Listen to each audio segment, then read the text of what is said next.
आज हम अपने पॉलिटी के सीरीज़ का लेक्चर 3 पे आ गए हैं और आज हम गवर्नमेंट ऑफ इंडिया एक्ट 1858 और इंडियन काउंसिल एक्ट जो 3 काउंसिल एक्ट्स आए थे 1861, 1892 और 1909 ये तीनों को आज हम डिस्कस करेंगे। मतलब ये 3 काउंसिल एक्ट्स और एक गवर्नमेंट ऑफ इंडिया एक्ट 1858, मतलब कि आज हम 4 टॉपिक्स को डिस्कस करेंगे। तो सबसे पहले बात करते हैं गवर्नमेंट ऑफ इंडिया एक्ट 1858 के बारे में, sorry.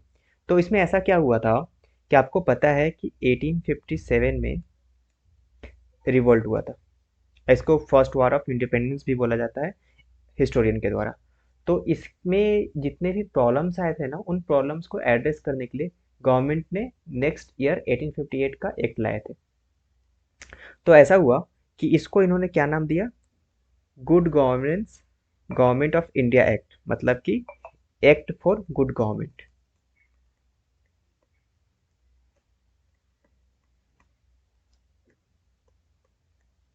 Act for good government ऐसा ये बोलते हैं। एक्चुअली हुआ क्या कि जब रिवोल्ट ऑफ 1857 होता है तो उसमें क्या होता है, इनका जो भी so called law and order होता है पूरी तरह से डिसरप्ट हो जाता है। डिसरप्ट होने की वजह से इनको एक बात समझ में आ जाता है कि अगर हम इस तरह से इंडिया को गवर्न करते हैं तो ये कॉलोनी हमारे हाथ से चली जाएगी। और एक बात आपको समझ में आना चाहिए कि ये जो इंडिया एज अ कॉलोनी उनके लिए काफ़ी ज़्यादा प्रॉफिटेबल था। यहाँ से वो बहुत ज़्यादा पैसा अर्न कर रहे थे, तो किसी भी हाल में इंडिया को नहीं खोना चाहते थे। और इनके लिए ये एक तरह से आंखें खोलने वाली कंडीशन थी, आंखें खोलने वाली सिचुएशन थी। जबकि रिवॉल्ट ऑफ 1857 होता है और उसमें क्या होता है, उसमें इनको ये देखने को मिलता है कि इन्होंने जो ये रूल्स अपनाए थे डिवाइड एंड रूल्स वाले, वो इनका रूल चलता नहीं। क्यों? क्योंकि सारे जितने भी रिवोल्टर्स थे, जितने जिन्होंने भी म्यूटिनी में पार्टिसिपेट किया था, उन्होंने किसको अपना लीडर अपॉइंट किया था? लीडर अपॉइंट किया था जो लास्ट मुगल एम्परर होते हैं हमारे, बहादुर शाह जफर को।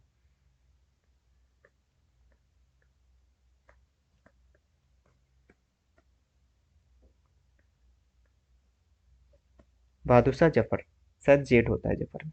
तो बहादुर शाह जफर को लोगों ने अपना लीडर ऐसा चुना था, अपॉइंट किया था।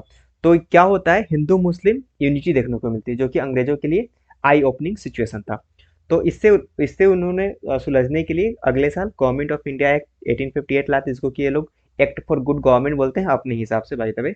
तो इसमें सबसे पहला काम जो इन्होंने किया वो ये किया कि जो आपको पता होगा ना कि 1853 का जो एक्ट आया था उसमें इन्होंने क्या बोला था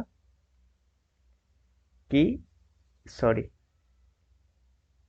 इन्होंने बोला था कि अब जो गवर्नर जनरल ऑफ बंगाल है उसके जगह पे इन्होंने क्या कर दिया था, governor general of India, general of India.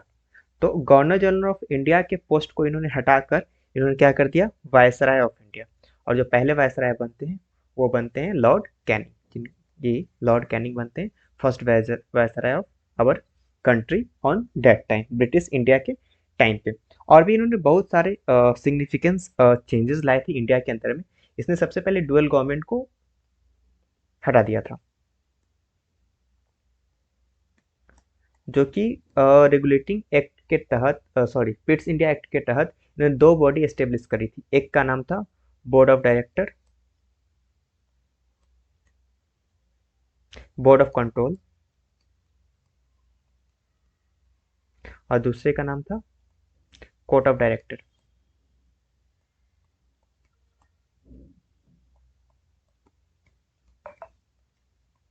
इसमें क्या था ना कि इसमें एक जो बॉडी थी वो देखती थी कॉमर्शियल अफेयर्स, बिजनेस, और दूसरा बॉडी देखती थी पॉलिटिकल अफेयर्स, किसको कैसे हराना है, किसके साथ मिलकर कौन सी कॉन्स्पिरेसी रचना है, ये सारा चीज़ इसमें देखते थे। तो इन्होंने इसको हटा दिया था क्योंकि मेन फसाद की जड़ यही था।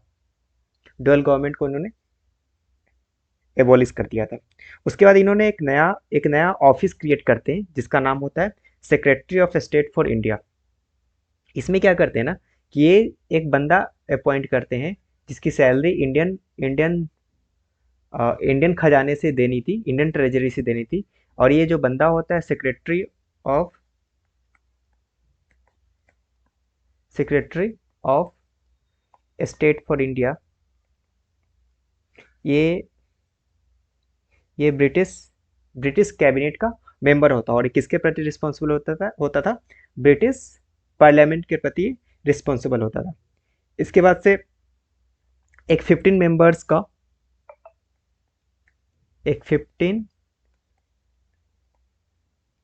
मेंबर्स का काउंसिल ऑफ इंडिया करके इन लोगों ने एक बॉडी एस्टेब्लिश किया, जिसमें इन्होंने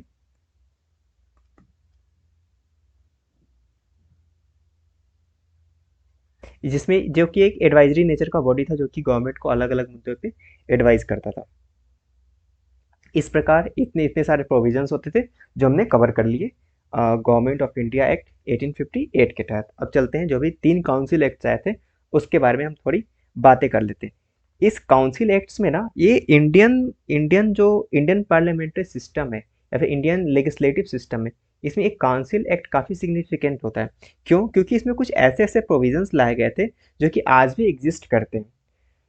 सबसे पहला जो प्रोविज़न था इनका, वो मैं आपको आपके सामने बात करना चाहूँगा। उस सबसे पहले जो प्रोविज़न्स थे इनके, वो था पोर्टफोलियो सिस्टम। पोर्टफोलियो सिस्टम क्या होता है भाई? पोर्टफोलियो सिस्टम का मतलब होता है, सॉरी, फोलियो सिस्टम मतलब ये कि आज के टाइम पे अगर कोई भी गवर्नमेंट बनती है तो वो क्या करती है, सबसे पहले लोगों को विभाग बांटती है, डिपार्टमेंट्स बांटते हैं कि लॉ मिनिस्टर कौन होगा, फाइनेंस मिनिस्टर कौन होगा, होम मिनिस्टर कौन होगा। इसी को हम लोग बोलते हैं पोर्टफोलियो सिस्टम, कि एक पर्सन को एक पोर्टफोलियो दे देते हैं, मतलब ये कि मिनिस्टर काइंड ऑफ। सबसे पहले यही इसी में इंट्रोड्यूस करे थे, जो कि आज भी हम कैरी फॉरवर्ड कर रहे हैं, उस लेगेसी को आज भी हम आगे बढ़ा रहे हैं। उसके बाद एक और जो सिग्निफिकेंस चेंजेस आए थे, सिग्निफिकेंस फीचर्स थे इस इंडियन काउंसिल एक्ट 1861 का, वो क्या था? वो था ordinance making power of governor. Ordinance making power वही जो अभी आप देखते होंगे कि किसी इमरजेंसी सिचुएशन में प्रेसिडेंट क्या करते हैं, एक ऑर्डिनेंस पास करते हैं, जो कि एक पार्लियामेंट के द्वारा पास किया गया लॉ की तरह काम करता है। उसका एक्सपायरी डेट क्या होता है? वो 6 मंथ। तो उस समय भी हम इन्होंने 6 मंथ ही रखा था। तो सेम का सेम हम लोगों ने इसको कॉपी पेस्ट करके अभी यहाँ पे अपने कॉन्स्टिट्यूशन में इनकॉर्पोरेट कर दिया हम लोगों ने। उसके बाद जो इसके नेक्स्ट फीचर की बात करेंगे, ये जो 2 ऐसे फीचर्स थे जिसमें कि अभी हम लोग इसको कैरी फॉरवर्ड कर रहे हैं, अभी भी हमारे कॉन्स्टिट्यूशन का एक पार्ट है। उसके बाद क्या हुआ था ना कि इन्होंने क्या करना शुरू कर दिया था कि उन्होंने जो सिस्टम था इनका, ये इन्होंने डिसेंट्रलाइजेशन करना शुरू कर दिया था। अब डिसेंट्रलाइजेशन का क्या मतलब होता है यहाँ पे, मैं ये समझाना चाह रहा हूँ आपको।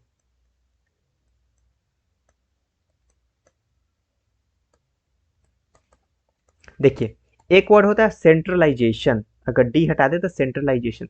सेंट्रलाइजेशन का क्या मतलब होता है? सेंट्रलाइजेशन का मतलब होता है कि अगर ये कोई पर्सन है तो चीज़ें इसके ही इर्द गिर्द घूमती रहेंगी। मतलब कि मान लो कि एक ऐसा पर्सन है जो कि ऑफिस का बॉस है, सारी पावर इसी में निहित होगी। मतलब ये यहाँ एक पर्सन है, यहाँ एक पर्सन है, यहाँ एक पर्सन है, यहाँ एक पर्सन है, ये सभी पर्सन इसी से डायरेक्शंस और पावर्स लेंगे। ये किसी को भी चाहे तो अर्थ से फर्श पे ला जा सकता है, किसी को भी चाहे तो फर्श से अर्थ पे ले जा सकता है। आप इसको ऐसा समझ लीजिए कि centralisation is kind of our solar family, solar system में जिस प्रकार से sun is the core of the centre, sun के चारों तरफ सारे प्लैनेट्स चक्कर काटते हैं, उसी तरीके से सेंट्रलाइजेशन होता था। इन्होंने उस एक्ट के तहत, रेगुलेटिंग एक्ट के तहत इन्होंने सेंट्रलाइजेशन शुरू किया था। और सेंट्रलाइजेशन जो शुरू किया था, आपको पता होगा किसने, जितने भी प्रेसिडेंसी थे उस टाइम के रेगुलेटिंग एक्ट 1773 में, जितने भी प्रेसिडेंसी थे उन सारे प्रेसिडेंसी को एक कर दिया था, एक जगह पे लाके रख दिया था। जैसे कि एक प्रेसिडेंसी था बॉम्बे, एक प्रेसिडेंसी था चेन्नई, एक प्रेसिडेंसी था बंगाल। इन दोनों को इसने क्या करा रेगुलेटिंग ऑफ 1773 के तहत, कि सभी बंगाल के अंडर में आकर काम करने लगे। तो इससे इससे क्या हुआ ना कि सेंट्रलाइजेशन का एक प्रोसेस शुरू हुआ जो कि 1833 तक चलता है। चार्टर एक्ट ऑफ 1833 तक ये चलता है। और ये उसके बाद से जब 1861 से इन्होंने डिसेंट्रलाइजेशन का प्रोसेस शुरू किया। इसमें इन्होंने सबसे इम्पोर्टेंट जो स्टेप्स लिए उसमें क्या किया कि मैंने बताया, बॉम्बे बॉम्बे जो प्रेसिडेंसी थी, और मद्रास, सॉरी मैंने चेन्नई बोल दिया, अभी चेन्नई बोलते हैं उसको, उस टाइम पे उसको मद्रास प्रेसिडेंसी के नाम से जानते थे। इन दोनों को भी लेजिस्लेटिव, जो इनका जो लेजिस्लेटिव पावर था, कानून बनाने का पावर था, इन दोनों को भी देना शुरू कर दिया। जिससे क्या हुआ, ये लोग भी स्ट्रेंथन होना शुरू हो गए। और इसका जो सबसे इम्पोर्टेंट फीचर्स था वो क्या था, वो ये था कि जो वायसराय का जो लेजिस्लेटिव काउंसिल था, उसमें लेजिस्लेटिव काउंसिल में इंडियंस को इन्होंने इनकॉर्पोरेट कर दिया, इंडियंस को इन्होंने अलाउ कर दिया। उस समय तक तो ये नॉमिनेट ही करते थे, इलेक्शन तो कराते नहीं थे। तो जो जिन्होंने जो पहली बार 1861 के तहत लेजिस्लेटिव काउंसिल में कदम रखा था, उनका नाम था, सबसे पहले थे राजा ऑफ बनारस।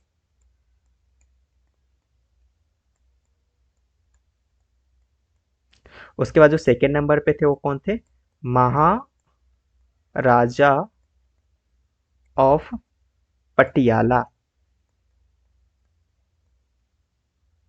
अभी जो कैप्टन अमरिंदर सिंह है ना, उनके पूर्वज, पंजाब के जो पूर्व मुख्यमंत्री थे कांग्रेस के टाइम पे।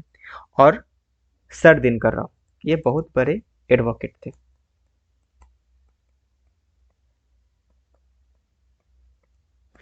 ये तीन लोग थे जो कि वायसराय के एग्जीक्यूटिव काउंसिल के मेंबर थे। तो इस प्रकार हमारा और हाँ, एक लास्ट जो पॉइंट है वो शायद मैं भूल गया बताना, मैं यहाँ पे एक्सप्लेन कर देता हूँ उसको। इसमें क्या किया गया कि कुछ नए लेजिस्लेटिव काउंसिल भी ओपन किए गए, जैसे कि पंजाब,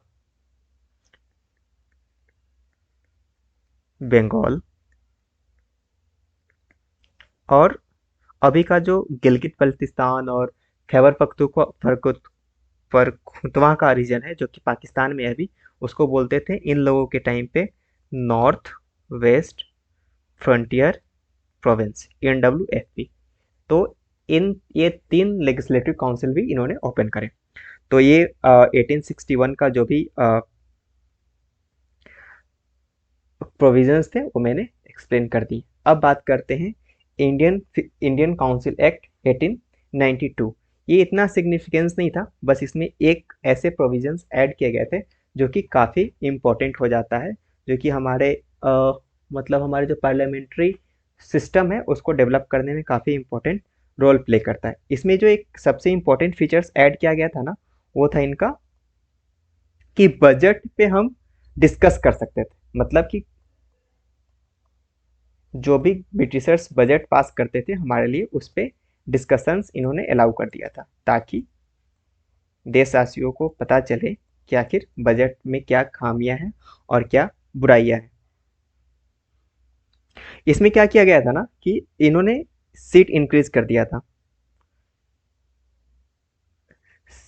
जो भी जितने भी सेंट्रल असेंबलीज थे उस समय पे इनको तो ये काउंसिल्स ही बोलते थे, जो भी सेंट्रल काउंसिल्स थे और प्रोविंशियल काउंसिल थे, वहाँ पे इन्होंने सीटें बढ़ा दी थी। लेकिन यहाँ भी इन्होंने एक चालाकी किया था, और चालाकी क्या था, वो ऑफिशियल नहीं, नॉन ऑफिशियल्स मेंबर थे।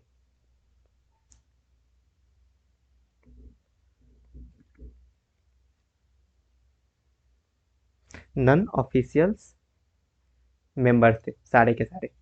तो उसमें क्या था, इनको मतलब नॉन ऑफिशियल्स मेंबर ऐसे थे जो कि किसी भी चीज़ में वोट नहीं कर सकते।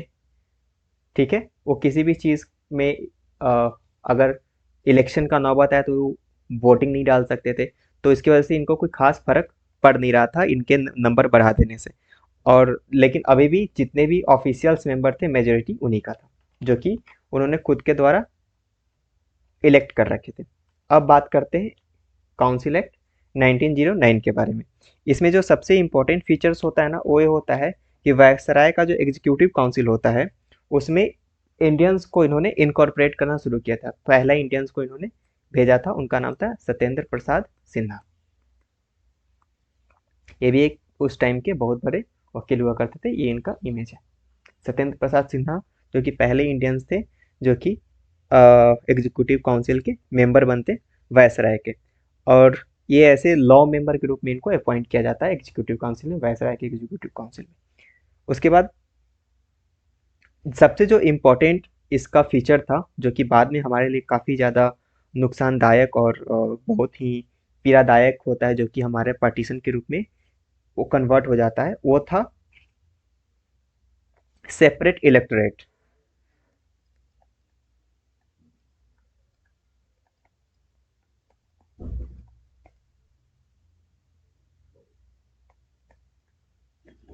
इसमें क्या था ना कि इसमें इन्होंने बोला था ऐसा कि हमारे देश की जितने भी माइनॉरिटीज़ हैं उनका क्या करेंगे ना कि अगर एक कोई मान लो, फॉर एग्जांपल के लिए मैं समझा रहा हूँ, इसको एज इट इज़ लेने की जरूरत नहीं है। मान लो कोई एक लोकसभा का सीट है, उस सीट पे अगर एक पर्सन हिंदू मेजोरिटी का खड़ा होता है, अगर वो कंटेस्ट करता है इलेक्शन, तो जो हिंदू वोटर्स होंगे सिर्फ इसको वोट देंगे। अगर कोई मुस्लिम कम्युनिटी का खड़ा होता है तो उसी लोकसभा कॉन्स्टिट्यूंसी का मुस्लिम वोटर्स इन्हीं को वोट देंगे। मतलब आप समझ रहे हैं कि अगर एक पार्टी है, कोई भी XYZ पार्टी है, अगर वो हिंदू के लिए अलग से कैंडिडेट खड़ा करेंगे वो, और मुसलमान के लिए, मुस्लिम्स के लिए अलग से कैंडिडेट खड़ा करेंगे। तो इसको इसको ये काफ़ी ज़्यादा कॉमनल था। और इस बाद में बहुत सारे हिस्टोरियन का मानना है कि जो लॉर्ड मिंटो हैं वो भारत के पहले, क्योंकि इसको मॉडले मिंटो रिफॉर्म्स के नाम से भी जानते हैं, तो ये भारत के सबसे पहले फर्स्ट पाकिस्तानी इनको माना जाता है, लॉर्ड मिंटो को, just because of this features. इसके बाद इसमें एक और इम्पोर्टेंट होता है, क्योंकि इसमें क्या किया गया था ना कि सीट्स बढ़ा दिया गया था, सीट्स इंक्रीज कर दिए गए थे। और दोनों मतलब कि सेंट्रल और प्रोविंशियल प्रोविंशियल काउंसिल्स के सीट इन्होंने एक इंक्रीज कर दिए थे। और सेंट्रल काउंसिल, जो सेंट्रल लेजिस्लेटिव काउंसिल था, उसका सीट इन्होंने 16 से इंक्रीज करके 60 कर दिया था। याद रखने के लिए बहुत अच्छा होगा, 16 से 60 नंबर तक इन्होंने बढ़ा दिया था। और हाँ, फिर से वही खेल जो कि हर बार ये खेल रहे थे, नॉन ऑफिशियल्स, ऑफिशियल्स जो मेंबर्स थे उनकी सीट्स इन्होंने इंक्रीज कर दिया था।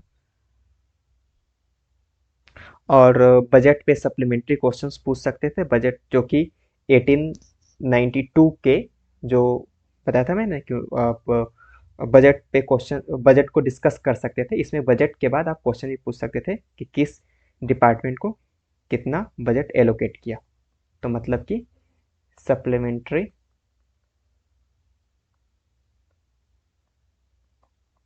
क्वेश्चंस पूछे जा सकते थे इसमें।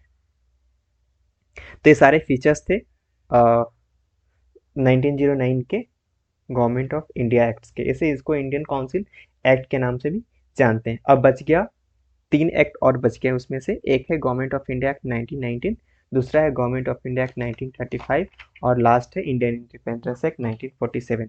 ये तीनों को 1919, जिसको कि मॉडल चेम्सफोर्ड रिफॉर्म्स भी बोलते हैं, मेंटस्क्यू चेम्सफोर्ड रिफॉर्म्स बोलते हैं, सॉरी। उसके बाद 1935, आपको पता है इसी से जितना ही भारत के कॉन्स्टिट्यूशन में जितने भी प्रोविजंस लाए गए, इसी से हम लोगों ने लाया था। और एक है 1947। इसमें एक और जो दो तीन चीज़ें हैं जो कि हम डिस्कस करेंगे। सबसे पहले इन इन दोनों के बीच में एक बहुत ही इम्पोर्टेंट इवेंट होता है, उस इवेंट का नाम होता है साइमन कमीशन। साइमन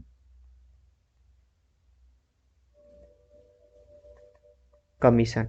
और दूसरा होता है कॉमनल अवार्ड, जो कि ये जो इन्होंने, मैंने पिछले स्लाइड में बताया था ना आपको, सेपरेट इलेक्ट्रोड, इसी को इन्होंने इनलार्ज किया था।